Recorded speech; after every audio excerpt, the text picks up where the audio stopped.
Let's hear from the authors of Talking Fingers about.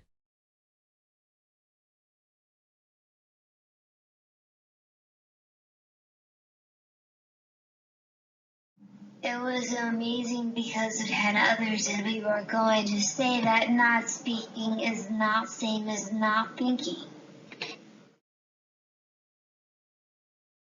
Introducing Nishant Sriram. He is 27 years old, on the spectrum, also is non-speaking, has apraxia. He is a freelance artist. His artworks have been shown throughout the country in various exhibitions, and also he does some commissioned artwork. He's also an intern at the Amaze Charitable Trust, where he works on some products as well as in the kitchen. He's an author, a co-author for Talking Fingers. He's also an avid cyclist and nature enthusiast.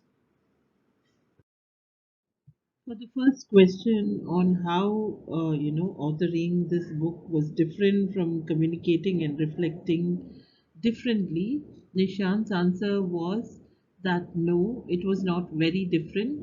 Usually I communicate about my needs and thoughts. Here I was answering questions.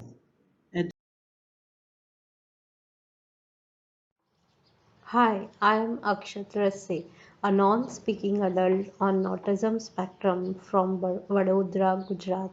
Here are my answers to your questions. Authoring a book is different because it gave me a chance to express my thoughts on neurodiversity and autism, hence creating awareness on a larger platform. Personally, I got a chance to self-advocate. I communicate regularly, but authoring a book is different in many ways.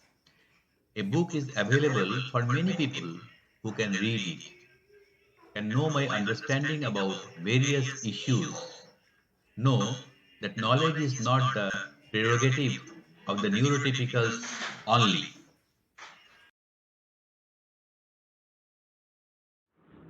Authoring the book is different. Placing the topics and giving all the senses the look over the topic and imagination of the praxis and evaluation of the thoughts are the deeper insights which are needed for authoring a book, which I use to write a book. Cognitive process is what we needed in authoring a book. When I was writing for the book Talking Fingers, I was very happy that people will know about what I think and how I feel. Now I am feeling happier when people tell after reading the book that now they are understanding that the autistic people who do not speak, can think a lot and are no less. I wish that all the people, autistic and non-autistic, to know and understand each other and we all work, do things together with love and respect. Sharing my thoughts and opinions in the book was a form of self-advocacy. There is something I wanted to say to parents of non-speaking autistics. Reading this book, you may be filled with doubts whether your child has the potential to write and share his, her thoughts as we have. But let me clarify something. I and other writers in the book don't have any special abilities that sets us apart from your child. What we have as an advantage, though, is winning the Karmak lottery. We are fortunate that we are born to parents who never gave up and kept fighting for our right to communicate. The way a parent thinks and speaks becomes the inner voice of the child. If you're discouraged and lack motivation to keep trying, where will we get the support and guidance we need? We lead a life in a body that doesn't cooperate and is constantly bombarded by sensory stimuli. What we need more than anything is someone who believes in us, in our potential and our right to communicate, which I believe is a basic right of every human being. Be that person for your child and I'm confident they will shine in their own way.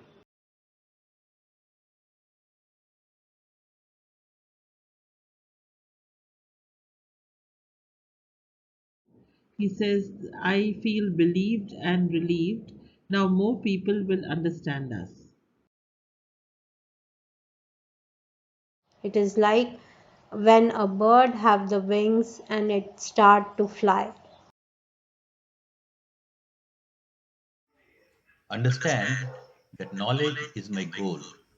Yes, I feel ecstatic when I express myself.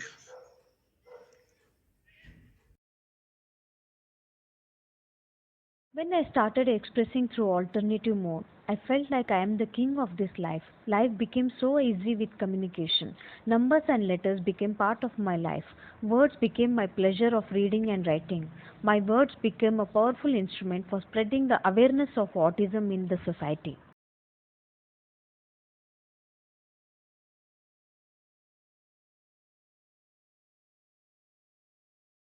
I feel funny when they ask if I can talk. I have a mind of my own just like you.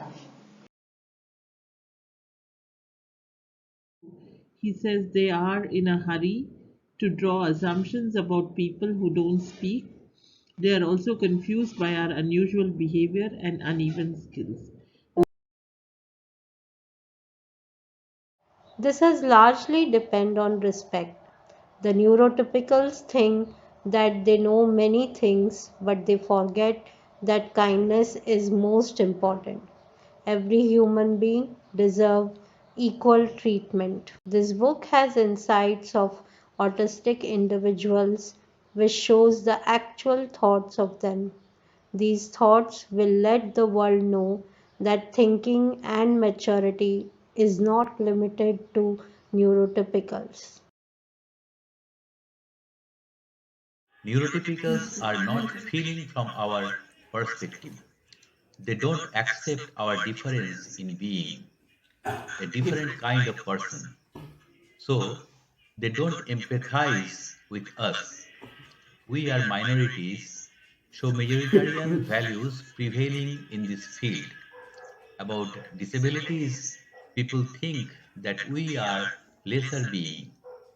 Understand that much of the information about the book are about autism, and I think in general disability should be discussed with everyone regardless of autism and others.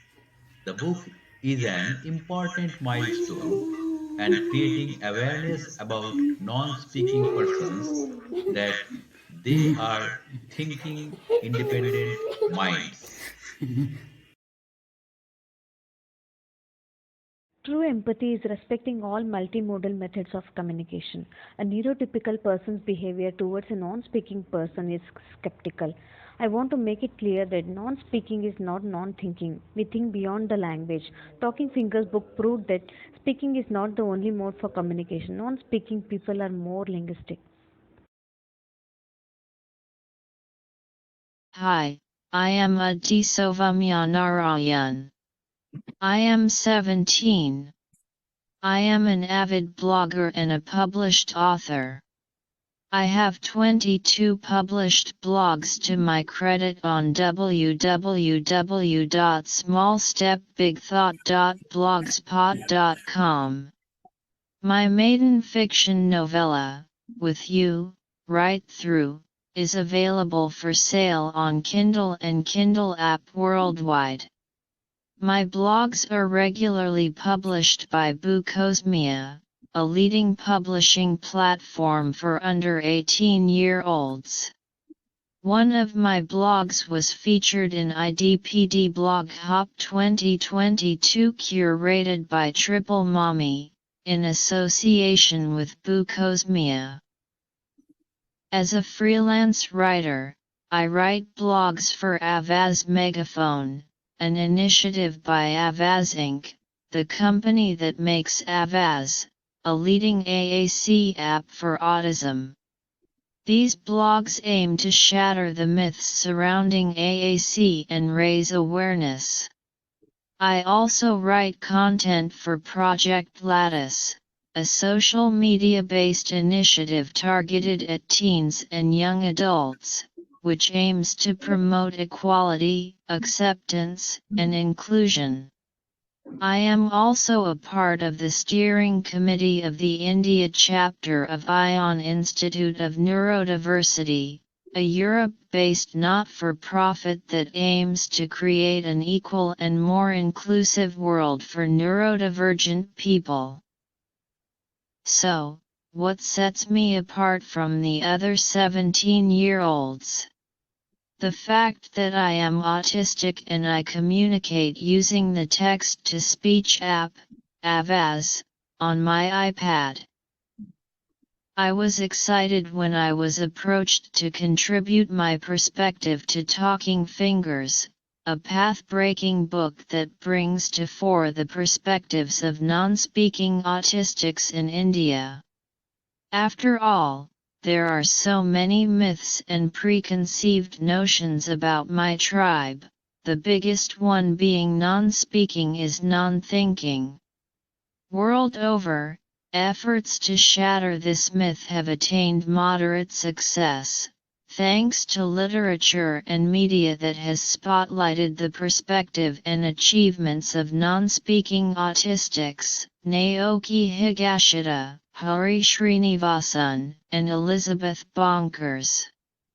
But, what about the success stories of non-speaking autistics in India? Talking Fingers is pioneering in its attempt to bring forth the perspectives of 16 of us Indian non-speaking autistics.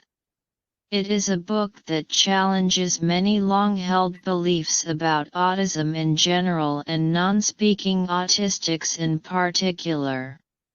And I am delighted that we have struck a chord with our readers, for the first edition of the book is completely sold out and the second edition is now available for sale on Amazon worldwide. What is even more exciting is the availability of the international paperback edition.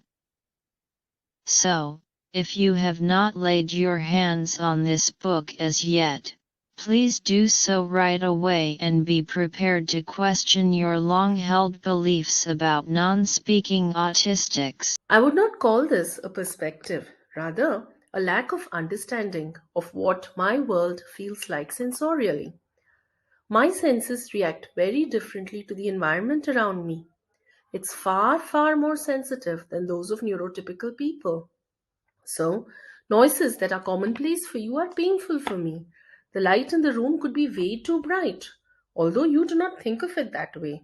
And to move my tongue to produce speech sounds may seem like a mountainous task, for it feels very uncomfortable. Many neurotypicals believe that non-speaking is non-thinking. Obviously, that's not true, but to understand our journey, you need to understand what our world feels like. And therein, I believe, lies the crux of the challenge. We thank all the authors and their parents for sharing this with us.